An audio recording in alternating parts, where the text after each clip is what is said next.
সুপ্রিয় দর্শক, আপনারা যারা ফেসবুকে পেজ চালান, ফেসবুকের পেজগুলোতে যখন ভিডিওটা অটো প্লে থাকে, এই অপশনটা অনেক ক্ষেত্রে আপনার রিচ কমাইতে বা মনিটাইজেশনের ক্ষেত্রে কিছুটা সমস্যা করতে পারে।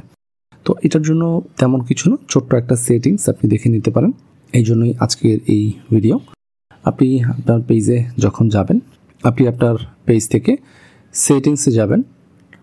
সেটিংসে যে এইখানে যখন আসবে তখন এইখানে এসে এই যে মিডিয়া দেখতে পাচ্ছেন, সেই মিডিয়াতে যাবেন।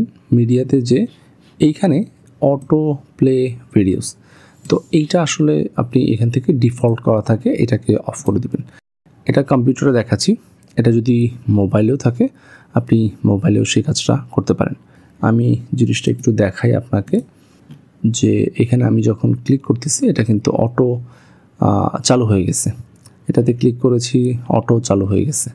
সো এই বিষয়টা অনেক ক্ষেত্রেই আসলে আপনার পেজের জন্য মানে নেগেটিভ একটা বিষয়। সো এইটাকে আপনি অফ রাখলে আপনার পেজের জন্য ভালো। তো সেই জন্য আপনি যেটা করবেন, সেটিংসে যাবেন।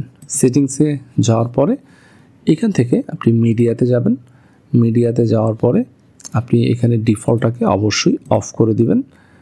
অফ করে দিলে দেখবেন যে এরপরে আপনি যখন আপনার পেজে যাচ্ছেন, আপনি যখন এই ভিডিওগুলো দেখবেন তখন কিন্তু আর এগুলো অটো প্লে বা কোনো কিছু হচ্ছে না। আপনি যখন এখানে প্লে করবেন তখনই মাত্র এখানে প্লে হবে। সুপ্রিয় দর্শক, সো আশা করি এই সেটিংসটা আপনারা চালু করে রাখবেন।